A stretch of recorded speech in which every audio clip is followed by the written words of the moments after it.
Hi, everyone. I'm very honored today to be with Tony Evans for the podcast. So, Tony, you have a very long career in advertising and marketing. You spent a long time at Meta as well. And recently, a few years ago, I think during COVID, you went back to your studies. You studied psychology. And you recently wrote this amazing book, Generation AI, which is a bestseller on Amazon in many countries. So, super happy to have you here. How are you? I'm very good, thank you. And thank you for having me on. I'm excited to be here. I'm a fan of the podcast for a while now, so it's an absolute pleasure to be here. Thank you for having me on. It's my pleasure. So we'll start by talking a bit about that book. I wanted to understand what inspired you to write this book and why did you publish it now? Like, why now? I've been working with AI for some time, but working at Meta for the last 13 years. Like, we were exposed to AI, used AI for all sorts of things. Going back to school, as you mentioned, during the pandemic and studying psychology, this blend of people and machines was like something that needed, I think, to be at the forefront of people's attention. I have managed people for a long period of time, and I've realized that when you're in data, like when things go wrong, it's never really the data that goes wrong, it's actually the people that go wrong. Yeah. And so the reason for writing it now is much more about like the people element of AI. AI is an incredibly powerful technology, but without the right people behind it, it's no good whatsoever. Yeah, we're super aligned on this. So what do you hope people and leaders especially are going to take out of this book? Definitely the need to combine their workforce in a different way. We've been very used to having machines at the end of the process. We've been very used to putting stuff into an Excel spreadsheet, maybe looking at the results and coming out. And now we've got a much different opportunity to use AI as different parts of the process. And I'm really hoping that leaders are able to take a step back, realize the power that it could transform in their organizations if they can bring their people along for the journey, and they can use AI to transform for the future. I read the book and you talk a lot about AI being like a sort of mirror in a company.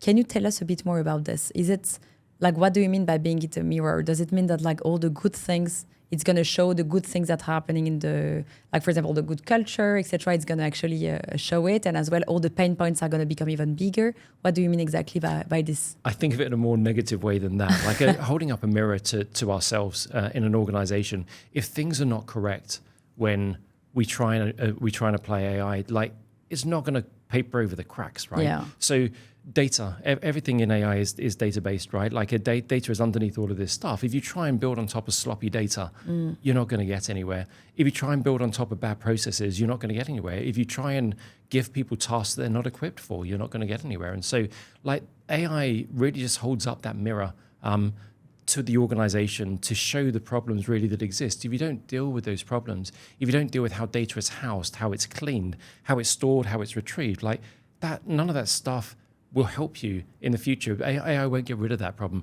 It might make some of those problems easier to deal with, but it won't get rid of those problems completely. So those fundamentals of running a business, like they're not going to go away just because AI is here. It's just not magic, right? Absolutely, absolutely. Do you have, for example, do you have examples of where AI came in and like showed like very deep organizational issues, for example, or deep challenges in a company? I think every organization's got its own challenges, right? Like the leaders of any organization are not going to, and shouldn't, listen to somebody outside who says that they found the magic solve and AI will solve everything. Like AI is only useful in the context of the business problems and challenges that you have. And so we need organizations to really kind of acknowledge and see that first of all. In terms of it exposing problems, for sure, like we often see, and I've been involved in companies, I'm sure you have as well, where people argue about whose data is correct because they haven't actually aligned on what the data actually is that they are talking about. For instance, a company that I've worked with recently, like identifying what a customer is, it meant different things to different teams and they hadn't really aligned on it. So to one team, it is an acquired customer on that day. To another team, it's a customer that's come back more than once, and so over a period of time. And to another group, it's a lifetime value of a customer over 9 to 12 months. And so a different definition of a customer.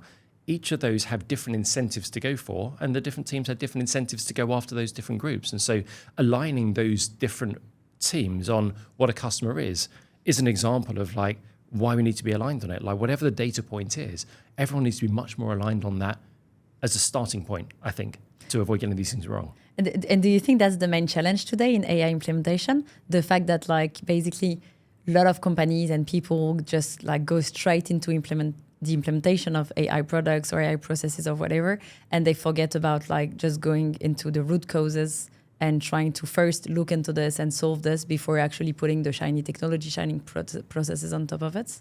Definitely. I mean, there's all sorts of challenges with implementing AI, and I think we have to bear in mind, like, this is difficult, right? Like, change is tough. With a new technology that's incredibly powerful and incredibly new to most people, this is really difficult. So I think the challenges are definitely there for leaders. But the great thing about leaders in this era, I think, is that leading through this phase, it's not different to anything that a leader has done before. It's just a different technology they're using to do it. Yeah. So the principles it's just of business, another transformation. Totally. And so principles are still the same, right? Like, how do I apply resources? How do I take resources, apply them to the job at hand? How do I measure? How do I course correct? How do I motivate people? How do I judge this? All of those things are still the same. It's just a slightly new technology to do it with. So the job of the leader, I think, is still the same as it's always been. It's just a slightly different word that we're using to do it. So do you, because we talk a lot about the fact that leaders today, they need to have a mindset shift in order to be able to implement AI. But what you're saying is like, it's just another transformation. So no need to change your mindset or anything. It's just try to be smart and start from the root cause and do things in the right order, right? I would say that learning this, yes, it requires learning a slightly different language, but the principles of running a business aren't going to change. The fundamentals are still going to be the same. If you don't make money as a business, if you don't make more money than you're spending, then the business goes out of business, right? So that's not going to change regardless of AI being there.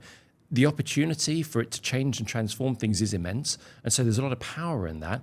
But the fundamentals of doing business won't change. And so for the leader, we could talk about, like, should the leader have to learn all these things? You know, does it benefit the leader to learn all these things on the way through? But the principles of being the CEO and managing the change and managing the transformation, having the vision, setting the vision and taking people on the journey, that's the same. You're saying should the leaders be trained on this, but what's your point of view on this? Because we were talking, like, you know, before when we were talking about technology in general, a leader, let's say the CEO of a large company, didn't have to get his hands dirty on it, or he didn't have to be trained on the systems that will be implemented, like a new CRM system or whatever new system that you want to implement in the company. Didn't have to be trained on it. I think it's pretty different for AI. I think it's important for people, because AI is everywhere. It's not an IT topic anymore. It's important for the leaders to actually understand and try and see themselves what we're talking about. Do you share as well this idea, or for you is it the same as before? I think it'd be very difficult for a leader not to understand the bits that are necessary in the company when they're so important to the company. So does the CEO need to be as au fait with law as his legal director? No. Does he need to be a CFO? It's handy, but no, he doesn't need to have the same level of financial knowledge that the CFO has. Does he need to understand what both of those guys do? Absolutely. And so I think the same is true with AI. I think any leader these days who thinks to themselves, like, I don't need to understand this, is kidding themselves for two reasons. Like, one, because you really want to know what's going on inside the organization. If someone tells you that this is impossible, you want to know whether or not that's true. Of course. If they're telling you that this is going to cost you $10 million and take 10 years, like, you want to know whether or not that's true. But also because it's a huge benefit to your own day-to-day life, right? Yeah. So if you can harness for yourself, like, the ability to save yourself some time, getting rid of, like, work that you just don't want to do. Like, if you can do that as part of this, like, learning, then surely that's got to be an amazing thing. But it requires a mindset shift, like you said, because we're not used to doing that. Like, I've been doing my job successfully for 20 years, and surely I don't have to worry about doing anything else. Like, I can just go through the next few years. Yeah. This is moving too quickly for that. And I think that people who have that attitude and don't go back and, like, try and learn these new things are at a huge disadvantage. Yeah. But it's very scary as well. Like, we see that every day, you and me.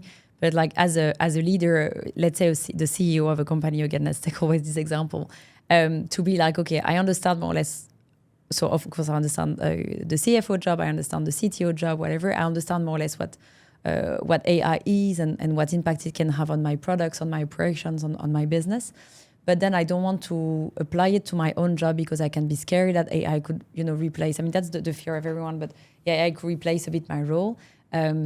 So where are we, according to you, on the adoption at a leader's level, especially in this region? Because we talk a lot about we need to put AI everywhere. Even as a leader, you need to use it, as you were saying, in your daily operations, in your daily work, in your daily job, etc.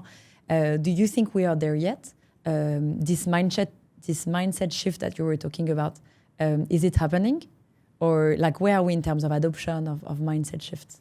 I think what we're seeing globally, first of all, rather than just the region, is that we're seeing more adoption for personal reasons than for business reasons. Yeah. Now, like for this region specifically, we are seeing that there's a good level of adoption of working age adults, which is great to see. Like UAE is the leading country in the world in terms of how much time we're spending adopting this technology.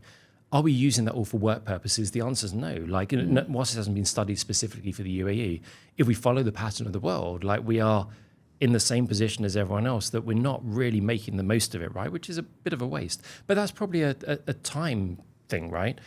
Yeah. If you think about the earliest days of the internet, like when it was there, immensely powerful. Did we use its capabilities? No, it took time before we actually realized what was there and what was not there for us. I think it took a while before the apps that actually made it more useful for us like came out. But I think that dedicating some time to learning this kind of stuff is essential. And to your question on like the CEO and learning, it's like it's a missed opportunity if you don't, because it can save you so much time. And it's fascinating when you see what it can do. Like, and I think that within that there's also a bit of a danger, because you start to think it's magic. You know, you've got now a language with which you can ask it questions, and it spits out an answer in great language. You're like, this is very impressive. Until you realize that there's actually a lot of danger in that. It's not magic. It's predicting things. It's doing it algorithmically. You know, it's a mathematical process, and it gets things wrong, and you have to check it. And that's where leaders, I think, actually have a better advantage.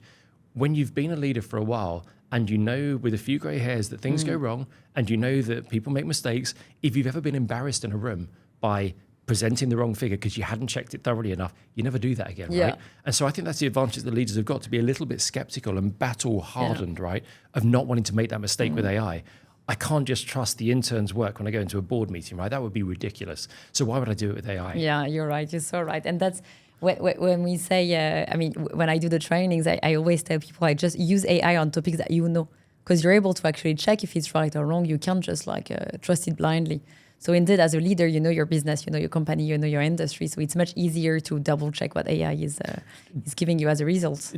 Definitely. And I think the thing that people don't know, and it's something that you and I know, that the audience really, really should, is that a year ago, as little as a year ago, ChatGPT would return no answer if it didn't know, right? Now, the incentive is there to make up the answer if it doesn't know. And so it won't return a zero answer anymore, right? And the reason it won't do that is because if I don't get an answer from ChatGPT, I'm going to go to Claude or something instead. And it wants to keep me there. So you've got to know that like it's going to get it wrong, right? And it's kind of programmed to get it wrong, which is awful. Yeah. And so we were talking offline as well about something that I really want to touch upon here as well is, again, for a leader today, because so you have two ways of looking into AI. One is how AI can transform my company, my business, like literally my business, my operations. How can I embed AI into my business? The other one is how can I use AI for my personal work? And you were saying most of the people, actually, most of the users of ChatGPT and other AIs, they use it for personal purposes. Why not for professional purposes yet? Is it because sometimes it can be a bit like scary to say in front of the boardroom, let's say, okay, I'm not able to use ChatGPT properly because it looks simple, but it could be like a sort of a shame, you know, to say that you can't use it. Is this the reason, or is it because we are scared of being replaced? I know it's the case at many levels, but is this the reason? I think there are myriad reasons. And so if you look, like, interestingly, one thing, a report that was out a little while ago about gender was that women are at a particular disadvantage, that they don't say that they don't feel they can say they can use AI because they're going to get judged for using it. So you can't do your job and you're using AI. And I think men suffer from that as well, but women are getting kind of feeling they're going to get judged for that. So I think that's one of the reasons. Like, do we feel that we're going to get judged by using AI? No, AI is actually going to make me better. If I use AI for writing, for example, if I wrote a book and just use AI, it would be awful, right? And so I realized that using it for certain things and knowing when it's right and when it's wrong is actually going to be far more important, a much more important thing that we can do. But I think we're still at this judgment stage. Like really, even if sometimes when we do workshops or trainings, I can see people will be like, it's important that we train our people on AI. But at the same time, we can see that like not everyone may feel in a safe space to say they use AI, because they'll be like, okay, if my manager knows I use AI for 50% of my task, maybe the guy will get rid of me. So there is a bit this sort of judgment being like, okay, it's very cool it's important that my team is AI powered, AI driven, but at the same time, I can have clients that will say, oh, really, this guy already uses AI? I'm surprised. You see what I mean? So they're checking, and you don't know if it's because they will be proud of you if you use AI properly, or if it's because they're like, I'm surprised he uses AI, his work is not properly done. You see what I mean? Yeah, so I think we're really in this judgment phase that is a bit tricky. I think you're right. There is judgment there, and I guess the question is like, if someone was using AI so that they could just do 3 hours work a day, like do we judge that person? Yeah. The answer is probably yes, right? Yeah, like, so 100%. if I've got 8 hours during the day that I can work, and I've chosen to like pretend that I'm working for it and only work for 3, I would judge that, right? And I think that's right. If I could turn around to a manager and say, my manager, like, this is how much more work I'm able to do as a result of using AI, like, that can only be a good thing. Yeah. So is my manager going to say, well, I'll get rid of Tony and I'll hire like half a person? No. But look how much more work can be done by the person in this role as a result of using AI, I think is probably going to be the answer. I hope will be the answer for sure. But I think we're still in the middle between, okay, I'm saving so much time, but I'm still not going to my manager and saying, by the way, I have this time that I could use on something else. Definitely. So that's I think it's making me think of someone that I knew a while ago who, within the industry I worked in, this was before Meta, fortunately, he hired, and this was before the days of AI, he hired people, outsourced his job to people in other countries, cheaper labor, passed off part of his salary for them to do his job in managing advertising, and sat there like with his feet up most of the day until he got discovered. Now, the reason that's really bad, and like the CEO at the time said to me, it was kind of quite enterprising. It's like, yes, but the risk, right? The risk involved in that is probably the really important thing. And I think that takes us back to another reason why people should or shouldn't use AI at the moment. There's a lot of bring your own AI to work. So companies they're a little bit nervous about it, and so they ban it. You're not allowed to use this, or you're not allowed to use that. So what do they do instead? Well, I have ChatGPT on my phone. And so there is risk because we're not addressing this challenge properly. And I think having a grown-up conversation about it to say, well, what is AI good for and what is it bad for? Not let's have a blanket ban of it, because otherwise people will find a way of using AI to do their job because it does it better and quicker. Yeah, and we talk a lot about this on this podcast, by the way, because I met many people. It was mainly the case a few months ago. I think it's less the case now. But let's say like 6 to 12 months ago, a lot of people around me were like, okay, there were 3 categories of companies. One was like, okay, you can use whatever you want, which is quite risky, let's be honest. The second type of companies was like, okay, I'm banning AI because it's too, like, I don't have any governance in place or anything, so I'm too scared. Right. And the third one was actually thinking about, okay, so what can you use and how, what's the framework, what can't you use and why, blah, blah, blah, and what are the tools that I'm giving you access to so we can do it in a secure way. And the second population, of companies that were just banning AI, I think for most of them it was like, okay, anyway, like we're just banning, I don't want people to use AI at all. So what were the people doing? They were taking the data and putting it on their personal ChatGPT. And I was like, it's the worst case scenario. It's even worse than giving access to anything. Yes. It's even worse. So yeah, I mean, but I think it's evolving a bit because now it takes time actually. I mean, to be honest, I put myself into their shoes. It takes a lot of time to understand what's happening, to understand where should we put the limits, to set up a proper governance, security framework, etc. So yeah. Maybe it also raises the question about like the conversations that we have about it. Like who is right to make this decision, right? Is the decision right to be made by the chief exec? If the chief exec hasn't gone through the training, if the chief exec doesn't know how to use it, is the chief exec the best person to be saying blanket ban? If the compliance officer is in the same, hasn't gone through training, doesn't really understand how to use ChatGPT, understands the risks, even the word AI can mean different things to different people in a company, right? So if you're to talk to an engineer about machine learning, a form of AI, like, true AI, like if you were to say there's reputational risk for us doing this, the data engineer would be like, what are you talking about? Yes, there's risk when it comes to generative AI, putting stuff into ChatGPT, but they're 2 very different forms of AI, and so having that conversation, who's actually best placed? And that's got to be a conversation across people who both use it, understand its power, as well as make the decisions. Yeah, fully agree. And if we're a bit more optimistic, you use the word that I really like. You're saying that we should use AI as a magnifier. Can you explain a bit more what you mean by this term that I'm going to reuse because it's very well said? you've got kind of two schools of thought that I've seen over the past couple of years of people treating AI. I mean, leaders treating AI. One is as a cost saver. I don't need as many people, so I don't need as many interns anymore. I can just get rid of those guys. Or like, I don't need as many entry level people. Mistake, because that's going to cost you business in a few years' time. The other is to say, I've got this existing workforce and AI can magnify what they do. And so if I can use existing resource and I can just get more as a result, like, that's a great return. I don't need to cost cut my way to victory. Instead, I can magnify my way down that path instead. And I think that that's what we're starting to see. There are, and I think it'll take a little while to figure both of these things out, but I think we're starting to see far more of that, which is if I can get my staff trained well to use AI properly, if I can get conversations about it happening properly, we can get far greater output. Far greater output is not a cost-cutting exercise, it's a magnification exercise. But still, there are so many companies in the world, especially companies that are very visible, that are announcing like big cuts of people and okay, we fire because of AI, et cetera, et cetera. It's making a lot of noise and people are getting very scared. But I like the magnifier approach, and I really think that's the most sustainable way to see, to think about how the companies need to evolve. But how do we, let's say I think you have a child who just finished university, is entering the job market now. This generation, the only thing they're seeing right now in the news is like all these companies that are saying, I don't need junior level people anymore. I'm firing people. Like,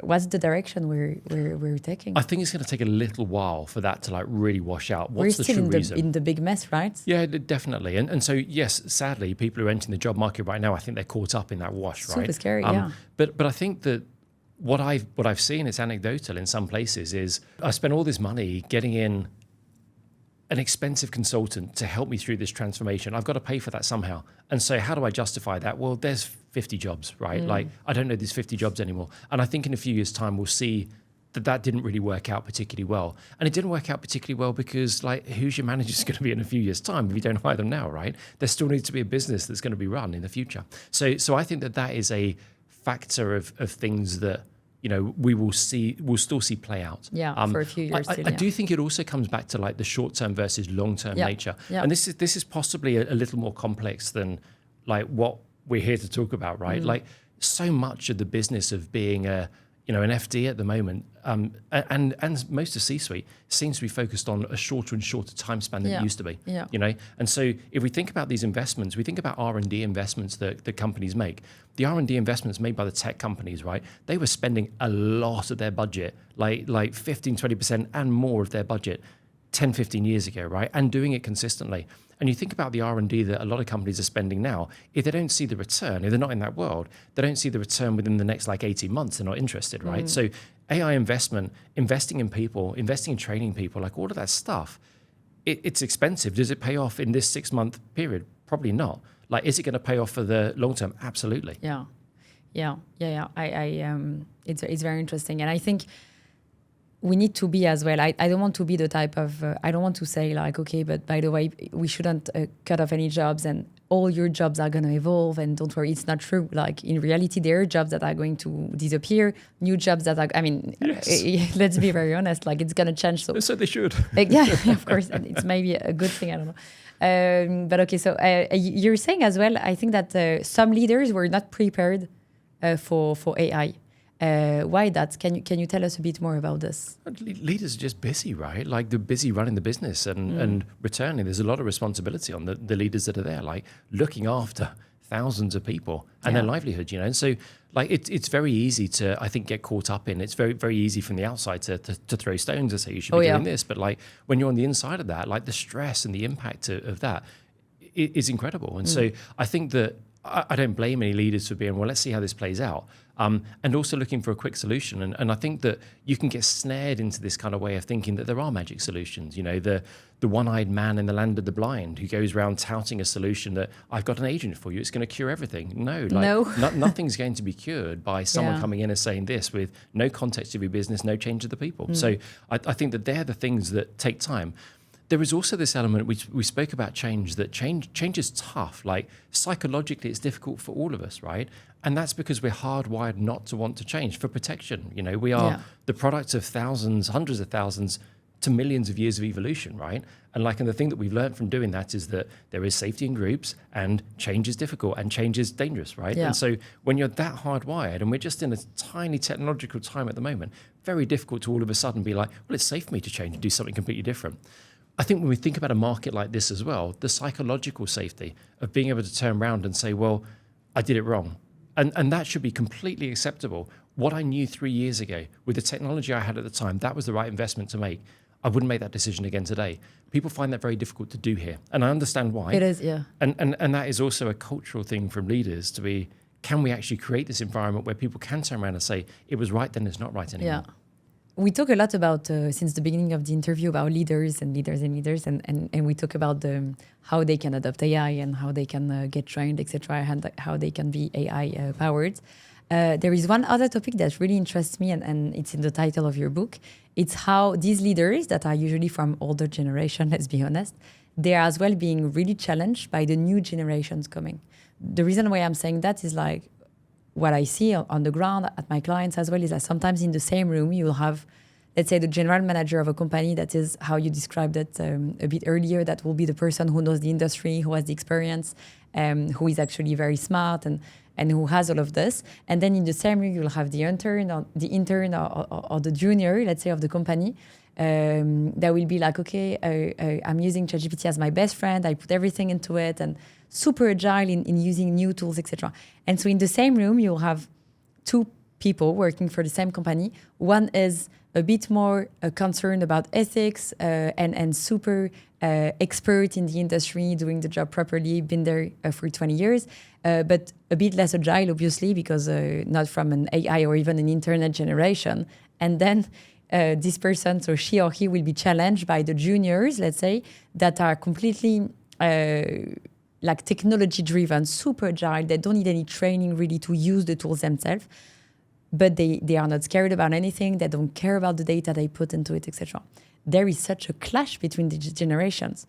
And I think this generation coming, I hear a lot of people criticizing them, being like, oh, but they're not conscious of the risk and blah, blah, blah. Or, they don't want to have a corporate job the way we used to have, etc., etc.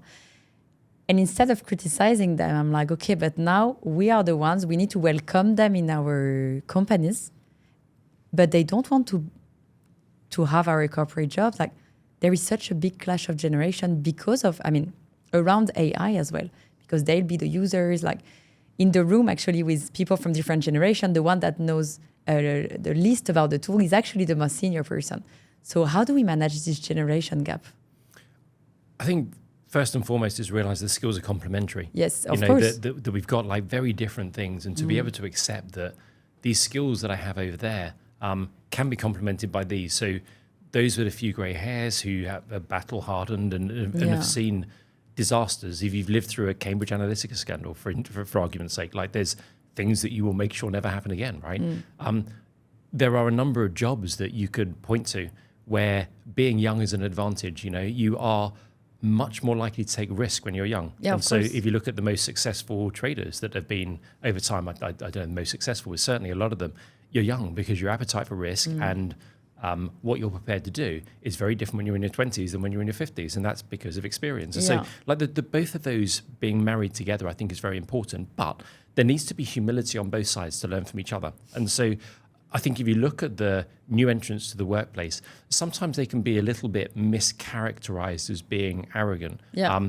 I took a Gen Z mentor myself. I've had more than one Gen Z mentor, and I'd highly recommend every older person to do it, because you learn so much about like what do they actually want. If you're humble enough to turn around to a 22-year-old and say, teach me the stuff about your generation that I don't know and I don't understand. That technological element is certainly a part of it, right? If you've grown up where you've got computing power at your fingertips and you've only ever known a world with Google, you didn't know what it was like to look at an encyclopedia. You didn't know, like, to go to a library, like those kind of things that I would have had to do in my generation. You've got a completely different view about how information is there. Now, if you also haven't lived through a scandal, if you haven't felt the embarrassment or pain of getting things wrong, you're going to take risk. And so that's why the humility to listen to the older people. I think it's wrong for both sides just to presume that they know everything best, right? And we're so used to doing that. And that's a real challenge. hierarchy will continue to work, in my opinion, because of us being hundreds of thousands of years of evolution. Yeah. But hierarchy tends to devolve to age and experience, right, to a degree. And so us to suddenly turn that on its head is not likely to happen, right? So I think we'd always have that power that comes from age and experience in the workplace. But if you want these people to work for you and they're the ones who've got the knowledge, you're going to have to change your tune slightly, right? Because those guys are not interested in working for you unless you can adapt yourself and be slightly humble. So you can quite happily go down the route and say, like, those guys are too arrogant, I'm not going to work with them. Or you can try and find a way of, like, how am I going to harness their skills because they've got useful skills? They may be difficult in my eyes at the moment, but if I can just get them to do these things, the power is immense. Wow, yeah, because I think we're saying we need humility on both sides, but let's be very honest, the ones that are going to be really challenged are the older generations because they are you're good, right? So it's really difficult. Yeah. I spent all these years earning my stripes and now someone's going to come along and the game has changed, right? But the game has changed. Yeah. But so what will be your advice for them? Humility is one, obviously, because I meet a lot of them, they're like, but I have the experience. And for me, one of the best advice is to be like, okay, as you said, like sit down next to these people and try to understand, because we just don't think the same. Okay, I'm a bit in the middle of both generations, so I don't know which one is closer to me, but it's like we don't have the same relationship to work. We don't have the same relationship to even to money, to freedom, to technology. It's a lot of changes, right? And when you meet people that are, let's say, so Gen Z, I believe, but like right before, still at high school, you know, sometimes I'm like, wow, these people, they'll be in our companies in 6-7 years. We're not ready. We're not ready because we don't have anything exciting for them we don't have anything to propose them, you know? Mm-hmm. So what can we change? Humility is one thing, but I mean, what can we change to be ready for this generation? I think that it's going to sound really bad, but I think, let me start that again. Then I'll tell you what I think. You'll be surprised, but yeah. I think there's an opportunity there to help people who are entering the workplace understand what it takes to get on within that particular group. You know, our organization is a group of humans in the same way that many other social groups work, right? Yes. And so you have to survive in each organization in a particular way. Put it very simply, like the resources that you take from the group cannot be more than the resources that you give to the group. And so if you come into the group and you want to take more, our humans as a collective will turn around and say, well, that person doesn't belong as part of our group. And so I think those fundamentals, like they don't change, right? And so what we could do is slightly older people, the reverse mentoring is like listening, like really listening and being mentored, properly mentored by someone rather than just like I'm listening so I can tell you what I think. But I do think the opportunity for managers who are managing the people who are coming in to help those people navigate the workplace, to help them to understand like the world doesn't work the way that you want to just because you want it to work like that, right? I talk in the book about my first experience of this, and this was an Occupy protest. I don't know if you remember many years ago, like people who were putting up tents outside Wall Street and protesting the financial system. You know, if you look at that movement many, many years later, like, did it change things? Yes, it probably made greater awareness of, like, you know, banking and the financial crisis and stuff like that. Did it really change anything? Did it hold anyone to account? Not really. And most of those people will probably look at that and think, well, I've never really changed anything. Would it not have been better to navigate the system or learn how to navigate the system rather than just shout about it? And so I think that managers helping people to navigate their internal companies is important. And that doesn't mean we're all going to do it the way that I've always done it and we're never going to change. But let me help you see that this is the way the organization works. There are levels of things that happen in our organization. There are things that are above the surface. There are things that are underneath the surface. If you want to get on in this kind of career, in this kind of company, this is how the game is played. Interesting. Interesting, because I hear a lot of people saying that, like, the way we run companies today is going to change a lot. And just because these generations are coming, actually, our corporate style of doing things is going to be completely reshuffled. And like, but you're saying like hierarchy is going to stay, so it's interesting to see both sides as well of the. I mean, definitely see a lot of young founders coming into the market at the moment, and I see them saying that everything's going to be so different. And I heard the same thing in tech 15 years ago, of saying that everything's going to be so different. The fundamentals of how they raise money, of how investors want to return for the money, the fundamentals of how that business then goes on to float on the stock exchange, right? None of that's going to change, right? And so, do I think those guys are going to change the world? Yes, they're going to come up with some great products, right? Do I think the whole world of working is going to change completely around that? reading this morning, like middle managers are going to disappear, and people have been saying that, thinking that for a little while. We'll all go back to being ICs, just a few people managing it. No, like there's hierarchy within companies that is protected for a reason, and it works for a reason. And I don't think that's going to change anytime soon, regardless of how people want it to or would like it to. It's just the way that we are as humans. Yeah, that's very true. If you see the younger generation, they'll enter the job market, and we're saying most of the junior tasks are going to be automated. So let's say I arrive in a new company, a new industry, I don't have the experience. I'm going to use AI a lot because that's what it is right now. But still, there is a bit of resistance at a more senior level to see my employees using AI a lot, giving me answers that were generated by AI, etc. How can you, as a young man, showcase, like answers coming from AI, but the right way? The reason why I'm asking that, it's a bit going back to the discussion we had a few minutes ago, is that we'll still see a bit of resistance on both sides in the coming years. Like, it's not going to change tomorrow. And sometimes I see people saying like, this person sent me an email, it has been written by AI, I can see it. You see what I mean? So how can we still give confidence to people to be proud of saying, okay, I'm using AI, these young people, and I want my manager to trust my answers. I wonder in that case if companies have identified like what they actually want AI to do, right? And so I think that you're right. Some people are bumbling their way into AI, and they're just kind of hoping that they'll stumble across something that AI is useful for. And some companies are being more deliberate about the use cases of AI and where they actually want to get to. I find with the companies that I work with that generally people are pretty good at kind of figuring out the jobs of today, reasonable about figuring out the jobs of tomorrow, really bad at looking at like what do we need to be a year out from now and working towards that. And so working with companies to take a future back approach, let's take that point in the future of where we want to be and let's work back from that approach and figure out like what does AI actually want us to, where does AI fit into that? So for instance, rather than generative AI for saving me a bit of time on emails because it's taking me a little while, is that really the biggest problem to solve? Yes, it's taking up part of my day, right? But do I want to receive like generic emails from everyone that they haven't even looked at it? No.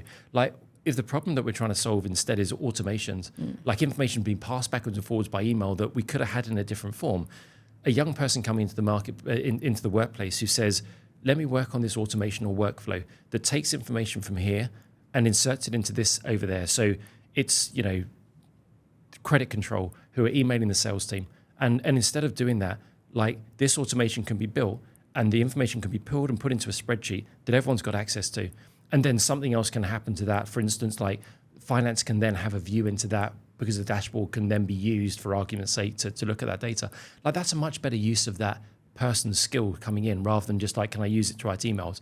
And I think if you explain that to anyone in management as saying that's what we're really going for, we're trying to get rid of this email back and forth, right? Preparation for meetings. We're trying to get rid of everyone turning up for a meeting and like no one really knowing what they're there for, right? Like we're trying to get rid of that. Like all of those things and like actually build the use cases first and work back from that would be a far better thing to do. Yeah, I agree with you. And it's bringing back basically the usage of AI on things that are actually adding value.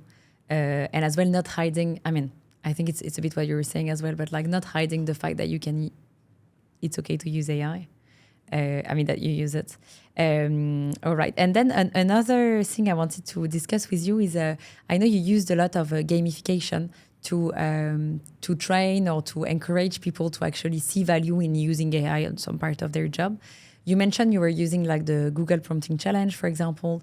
Can you tell us a bit more about why you do this? So, and like, why do you see an impact and why is it interesting to actually use gamification to go into that space at every level of the company, by the way? Totally. So I use games for a couple of reasons. I think that if you just take us back, we're all humans, right? At the end of the day, anyone in the company, someone said to me years ago, great advice, like we all put our trousers on the same way every day, right? Yeah. Like it doesn't matter if you're the CEO or if you're the newest entrant to the workplace, right? We're all exactly the same. We care about the same things.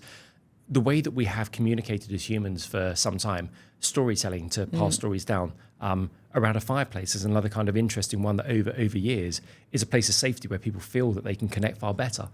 Get leaders around a fireplace talking, really interesting. And the same thing with games. Like, it's a way that we've used for communicating for some time as humans. Right back to ancient times, we've used games as a way of combat, as a way of training for combat, but a way of communicating, a way of like getting on with other cultures and that kind of stuff. And so games, like, they reduce us back to our childhood state because everyone wants to win. And like, we're really competitive. That's just a basic human element, right? And so it doesn't matter if you are like the newest entrant to the workplace or someone in the C-suite. If you're playing a game against them, it seems like all bets are off. It's okay for me to challenge the leader now.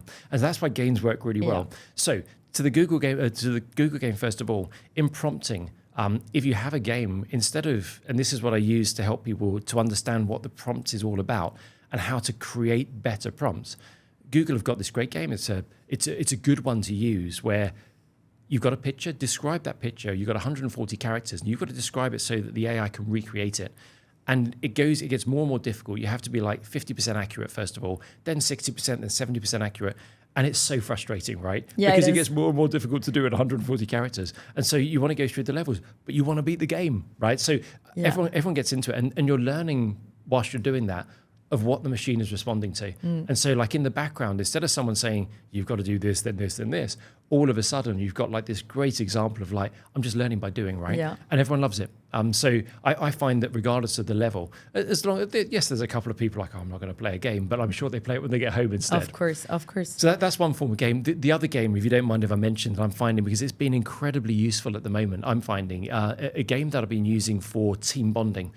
To get teams to discuss things can be difficult. To get teams to discuss things around AI can be difficult. It's not always safe to do it. So using a game to do that, and I've been using one called Mickey Island. It's a variation of a systemic team coaching game, and it's underpinned by psychology. People are given a role, they crash land on an island, and on a laptop, they've got to get from one side of the island to the other in 29 days, 29 moves. But things kind of fall apart, things go wrong along the way. But when you unpick the game afterwards and you explain the fundamentals of group formation and group dynamics and how groups form, like everyone's like, yes, we do that thing, right? So in AI, I'm not listening to the people who actually know this, because I didn't know that they knew this, right? So all of these things, it just regresses us into a way that I think takes us back to anyone can speak their mind, but it also really puts a spotlight, games on like the things that are really beneficial to teams as well. Yeah.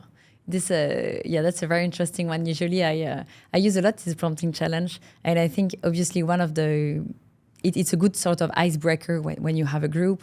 And sometimes people have this conception as well of like prompting being super easy. They're like, yeah, of course I talk to ChatGPT or I create an image on Sora or whatever, and it's quite easy. And then you're like, okay guys, take this image and try to reproduce it. And it's so funny, and it actually breaks the ice, and then people get more comfortable. And one thing that I like doing as well is like when you try to animate a picture, with a very short, to build like a reel or a very short video. And they'll be like, okay, animate this picture with, I don't know, like, for example, it's a lipstick one, a melting lipstick. And they realize that the melts come from the top of the image. It's a big mess. And then this is how people understand actually, okay, it looked very easy on paper, but it requires a bit of training. You need to practice. For me, that's one of the main benefits of these games, is to make them understand that like it just takes practice. You don't have to be smarter than the others. You just have to practice. So I think that's one of the key things. Do you see so obviously group dynamics, you were saying team bonding, etc. Do you see other advantages in learning by playing? It's the safe environment that I like the most, that when you see something go wrong, definitely that. There's also some fundamentals about like how machines work that you're learning by doing this without it being boring and putting up a neural network on a board and trying to explain how it works, right? Like if you can actually say, this is why it did that, and people begin to understand. So if it's not generative AI, but I'm using AI on my data, and it doesn't have the right data, or it doesn't have the right instruction or the right context, this thing's going to fall apart, and I'm going to get lipstick falling from the ceiling as opposed to like melting on the lipstick, right? So it helps me to understand, okay, so when my data engineers say we need a particular like database to be housed in a particular way, I get what he's saying now because I need that bit before that bit can work. Yeah, very interesting. And so how do you advise people or companies to, how can we integrate these gaming approaches, etc., to have a sort of long-term or long sort of learning journey that works properly? I wonder, so there's definitely it's a continual learning, Yes, right? yes. That's got to be the thing. There's an email that I read on a daily basis called "There's an AI for that." Every single day, 10 new ones come out, Yeah. right? How could you possibly keep up? Yeah. And that's not like all of the AI tools that are coming out. How can you possibly keep up? I think it's going to be very, very difficult. So how do teams actually use that on an ongoing basis? Deciding what role AI is going to play within the team. And this is where I'm starting to see teams and coach a few teams to help them to do this. Making AI part of your meetings and deciding the role that it's going to play. Is AI going to be used to generate ideas for us? That might be one team wants to do it. Is AI going to be used to like second check our ideas and think like, have we actually got the best ideas? Would it be used as a contrarian view?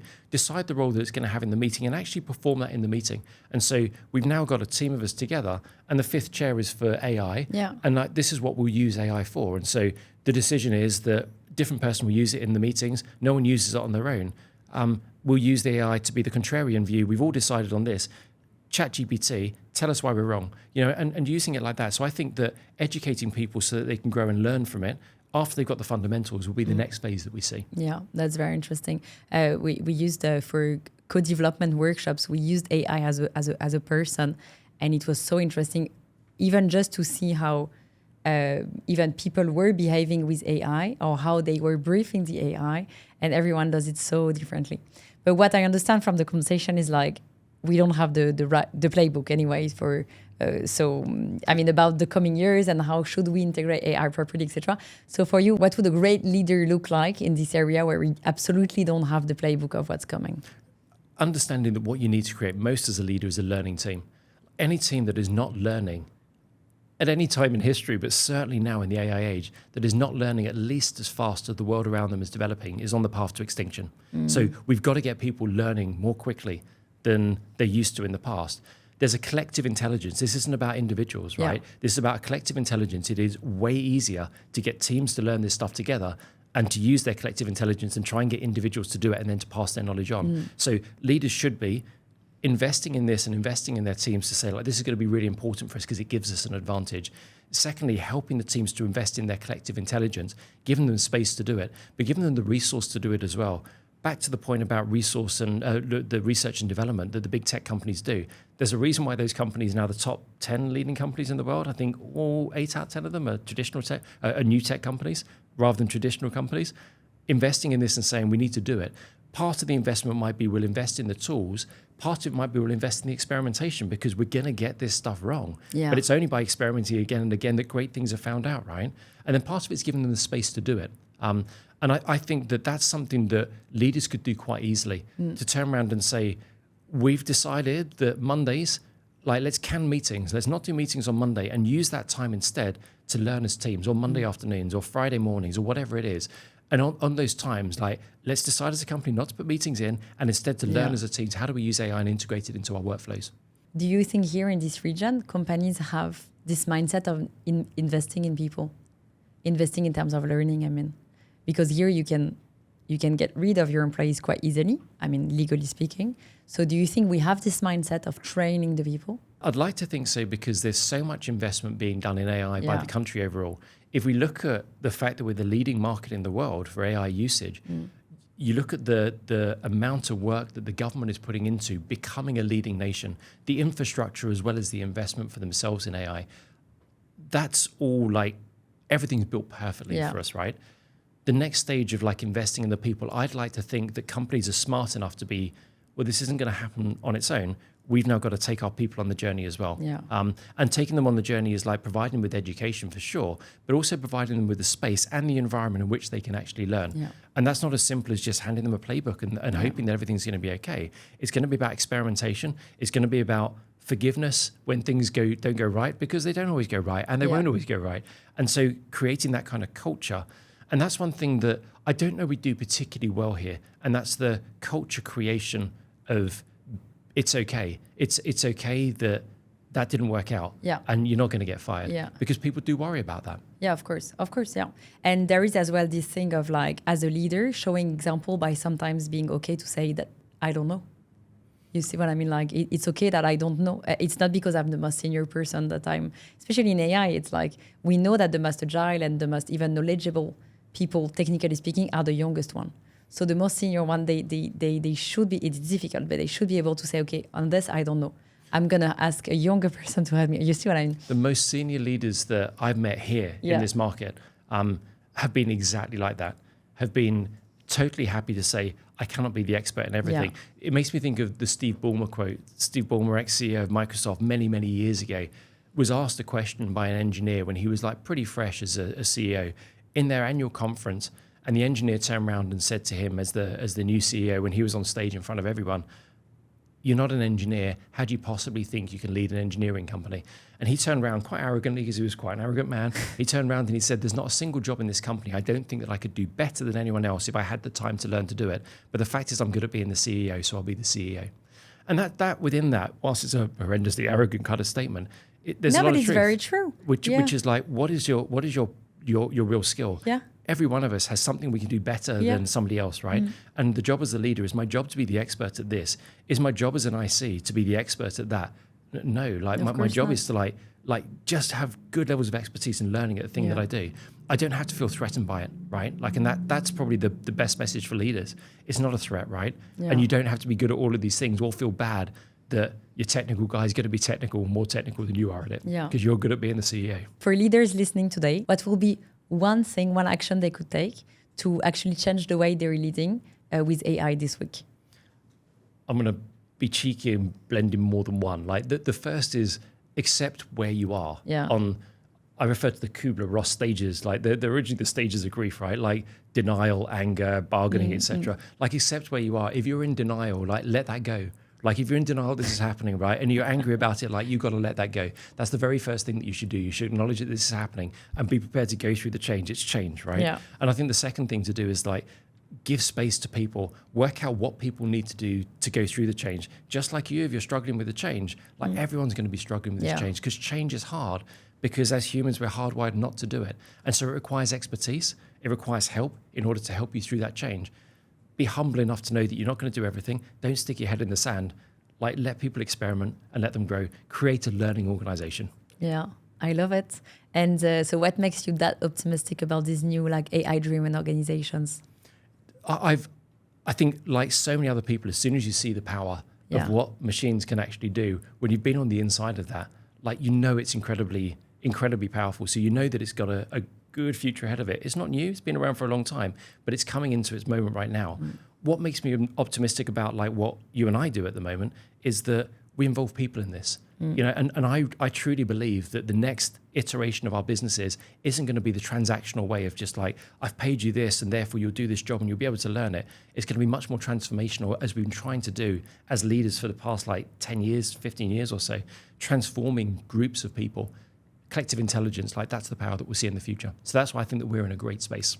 I think so too. Thank you so much, Tony, for your time and Pleasure for all the discussions we're having these days. It's really very inspiring.